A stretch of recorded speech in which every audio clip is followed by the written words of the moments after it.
What's going on, family? Welcome to the Manny Arango Ministries YouTube channel. Super excited that you decided to click on this video and invest in yourself. That's right. I believe that every piece of content that you consume that helps you to become a better communicator is helping you to become a better leader. And so let's dive in. Today we are talking about why you need to be memorizing your sermons, your content, your speeches, whatever it is that you're giving. If you're giving a keynote address, you need to memorize your content. Now that may seem like super, I don't know, that may seem like a tall order. In this video, I don't have time to break down how to memorize the content. I do that in my Speakeasy e-course. I talk a lot about how to memorize content. In this video, I'm going to tell you why you need to memorize your content. So let's get into it. Make sure you subscribe to this channel. Make sure you like, share, all that good stuff. We're a young channel, we're a new channel. Every subscriber counts.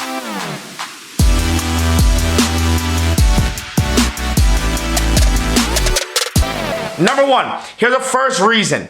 And honestly, I don't think you should need any other reasons besides this one. I'm gonna give you a couple of reasons, but number one, when you talk, you want people to remember what you said, right? Oh, so how are people gonna remember what you said if you can't even remember what to say? How are people going to remember what you said if you can't even remember what to say, what you need to say? So here we go. I want you to quote this. If your content is not memorized, then your content is not memorable. If you can't memorize it, the audience definitely is not going to be able to memorize it. And don't you want people to walk away from your keynote address, from your first-time homebuyers class, from your sermon, from your motivational speech? Maybe you're a teacher right now and you're teaching classes on Zoom. Maybe you're a college professor. Maybe wherever you are, whoever you are, don't you want people to walk away going, man, I remember what was said. So the number one reason why I memorize my content, I do not step on stage. I do not try to communicate without memorizing the content, okay? And to me, that's just respecting my content. That's saying I respect this content enough to commit it to memory because I want to prove that the content's memorable. And if I can't, me memorizing the content is my first test to see if the content sticks, if the content is memorable. If I can't memorize it, there's no way a 35-year-old investment banker is going to be able to memorize it. And this has nothing to do with what he studies or she studies on a day-to-day basis. I'm the Bible nerd. And if I can't memorize it, there's no way a stay-at-home dad is going to be able to memorize it. That's ridiculous. So that is the number one reason you should memorize your content. Let me drink some coffee. Number two, the second reason that you need to memorize your content is because until your content is in some type of memorable form, a format that is easy to memorize, it means the content's too complicated. Part of the way that I know that the content is in its simplest form is that this content is now able to be memorized. There are times where I'm sitting there with a manuscript or my notes and I'm trying to memorize the content and I just can't. I can't wrap my mind around it, which lets me know the content is too complicated. Now I've got to go back into the sermon writing phase and I've got to edit that content so that it is more easily consumable.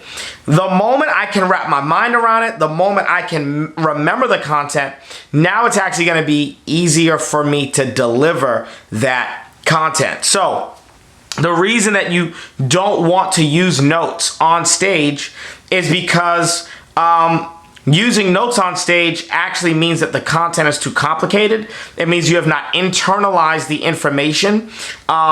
And it means that you're going to be on stage and you're going to be using your notes as a crutch.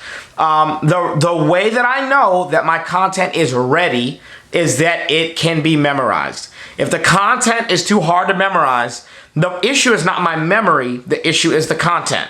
I want you to remember that. If the content cannot be memorized, the issue is not your memory, the issue is the content. That means the content has to be edited into a format that your mind can actually track, that your mind can latch onto, that your mind can easily internalize and then regurgitate. If your mind cannot memorize the content, then the content is not ready. So that's just that.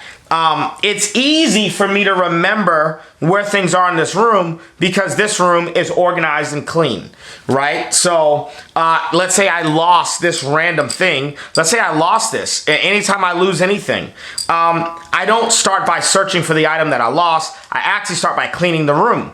When you clean the room, you find the item. A lot of people get lost in their notes. They can't memorize them because their sermon is not organized well. When the sermon is organized well, it becomes very, very easy to memorize the content, all right? There we go. Let's move on to number 3. The third reason why you need to memorize your content. The third reason why you need to memorize your content is because if anyone has read Simon Sinek's book, Start With Why, or watched his TED Talk, Start With Why. In the TED Talk, it talks about people make decisions from their emotions. People make decisions right here from what we would call their heart. People don't make decisions here. People make decisions from here, which means that if I am trying to motivate someone to change, I actually don't need to bombard them with a bunch of information.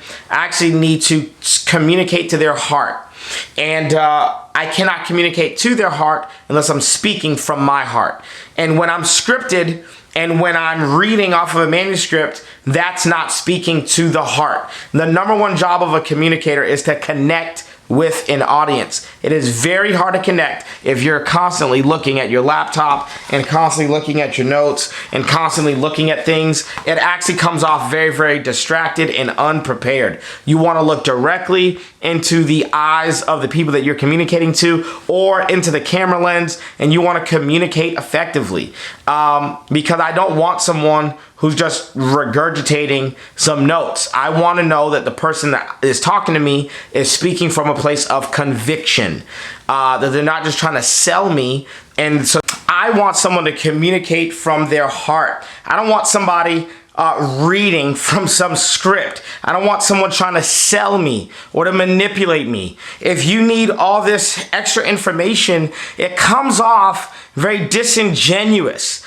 If you really believe in what you're saying, then you should just talk. I don't have notes right now. I believe in what I'm saying. And so I think a lot of times people feel tied to the notes, but it's like you created the notes. It was your mind and your creativity and your heart and your passion that created the notes. And so for me, I think about notes the same way that I think about the Sabbath. What did Jesus say about the Sabbath? He said, man was not made for the Sabbath, but Sabbath for man.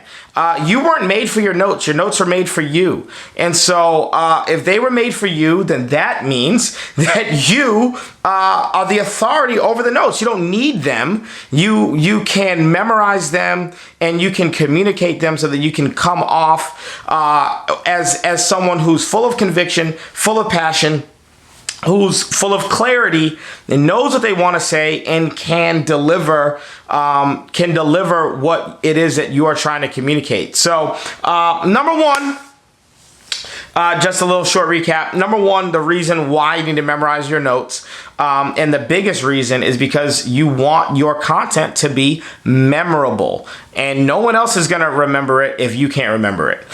Number two, we said that you want your content to actually be in its simplest, most organized form. And typically, if you can't memorize the content, that is not a memory problem, that is an organizational problem. And then lastly, you want to connect with people. And you don't want anything coming in the way of you connecting with people. You want to come off passionate. You want to convince people that they need to change. And if real change is going to happen, that's going to happen in their hearts, which means you're going to have to communicate from your heart. So I could talk about preaching, teaching, communicating all day. No lie. I'm really confident in my ability to communicate well. There's lots of things that I think I can do, but by far, my number one gift is communication, and I would love to help you as a communicator. Love you guys. Make sure you subscribe, share this content with someone in your life who you think would benefit from it. Till next time, peace!